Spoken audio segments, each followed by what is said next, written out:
इस lecture video में हम लोग क्वेश्चन में 144 को डिस्कशन करने जा रहे हैं। ये बहुत ही कॉन्सेप्चुअल लेकिन कॉन्फ्यूजिंग क्वेश्चन है। जब आप क्वेश्चन को पढ़िएगा तो आपको ऐसा हो सकता है कि समझ में ना आए।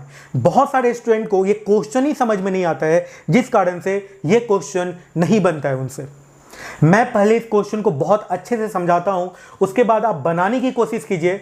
नहीं बनता है तो आप देखिए कि किस तरीके से ये क्वेश्चन को बनाया गया है, कॉन्सेप्ट को सीखे, कॉन्सेप्ट को समझिए। वैसे भी मैं जितने भी इरोडोव के सॉल्यूशन को बता रहा हूं वो एक्चुअली सॉल्यूशन नहीं है, कॉन्सेप्ट है कंप्लीट। ठीक है, इरोडोव को जब आप बनाइएगा 1 बाय 1 करके खुद से, तो ये बहुत ही टाइम टेकन है, बहुत ज़्यादा समय लग सकता है आपको बनाने में।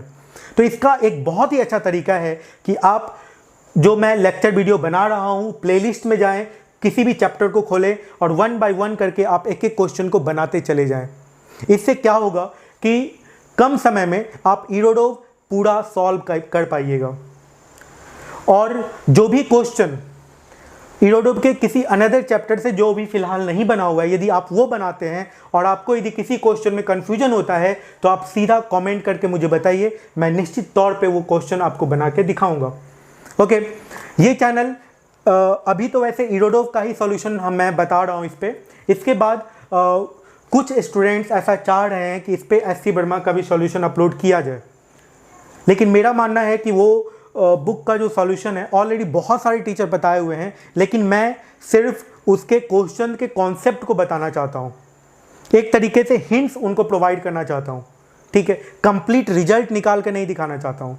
ठीक है, तो वो लेक्चर भी आने वाले टाइम में पब्लिश किया जाएगा इस चैनल पे, और जेईई मेन के लिए वो बहुत ही काफ़ी इंपॉर्टेंट होगा। ओके, चलते हैं क्वेश्चन में 144 में, देख लेते हैं ये क्वेश्चन कैसे बनाया जाएगा। Two interacting particle form a closed system whose centre of inertia is at rest. Centre of inertia mean centre of mass, एक तरीके से, जो कि रेस्ट में कहा जा रहा है ये दोनों पार्टिकल का। Figure 1.36 illustrate the position of both particle at a certain moment and trajectory of the particle of mass m1. Draw the trajectory of the particle of mass m1 and m2 if m2 is half of m1. m2 का value m1 का आधा दिया हुआ है, m2 का value m1 का half दिया हुआ है। ठीक है ना? ओके, तो चलते हैं इस क्वेश्चन को सॉल्व करते हैं। देखिए, मैं थोड़ा कॉन्सेप्ट के साथ इस क्वेश्चन को आपको सॉल्व करके बताता हूँ। जैसे मान लीजिए कि m1 और m2 एक सर्कुलर पाथ पे घूम रहा है। ठीक है, और इसका जो सेंटर ऑफ मास है, इसका जो सेंटर ऑफ मास, ठीक है, तो क्या है, जैसे मास m1 यहां पर है और m2 यहां पे है। m1 का रेडियस r है, m2 का रेडियस 2r है। ठीक है, m1 का रेडियस कितना है, r है, m2 का रेडियस 2r है। अब इन दोनों का सेंटर ऑफ मास कहां पे होगा, यहां पे होगा। ठीक है, जैसे इसका सेंटर ऑफ मास यहाँ इसका मास हाफ है ना, तो इसका रेडियस ज़्यादा होगा। ठीक है, जैसे इसका जो रेडियस है ये r है, तो ये कितने के बराबर होगा, 2r के बराबर। ये मैं रेडियस r दे रहा हूँ, ये रेडियस 2r दे रहा हूँ, समझिएगा कॉन्सेप्ट को। ठीक है, तो क्या होता है, m1 x1 इक्वल टू क्या हो जाता है, m2 x2 हो जाता है, होता है ना।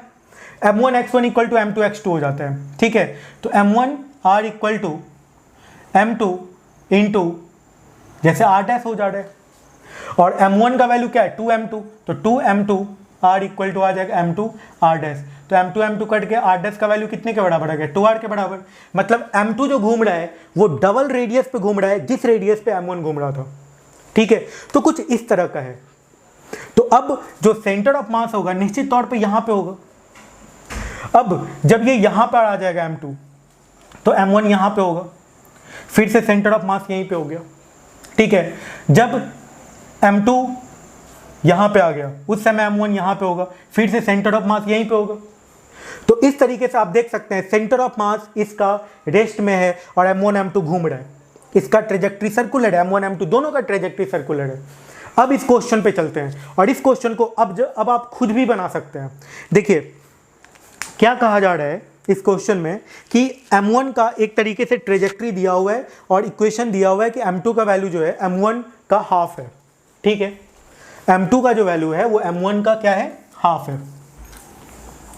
और M1 का ये ट्रेजेक्ट्री दे रखे हैं, तो ट्रेजेक्ट्री से M2 का ट्रेजेक्ट्री निकाल देते हैं। देखिए ये M1 का ट्रेजेक्ट्री है, ठीक है।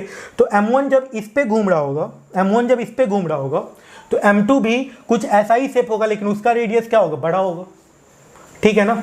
उसका रेडियस जो होगा ज़्यादा होगा, जैसे इसका रेडियस जो होगा इसके रेडियस कंपेरिजन में इसका रेडियस थोड़ा ज़्यादा होगा, ठीक है। तो मतलब जब M2 यहाँ पर था उस समय M1 कहाँ पर था, यहाँ पर था। M1 इधर घूम रहा है तो M2 इधर घूम रहा है, ठीक है।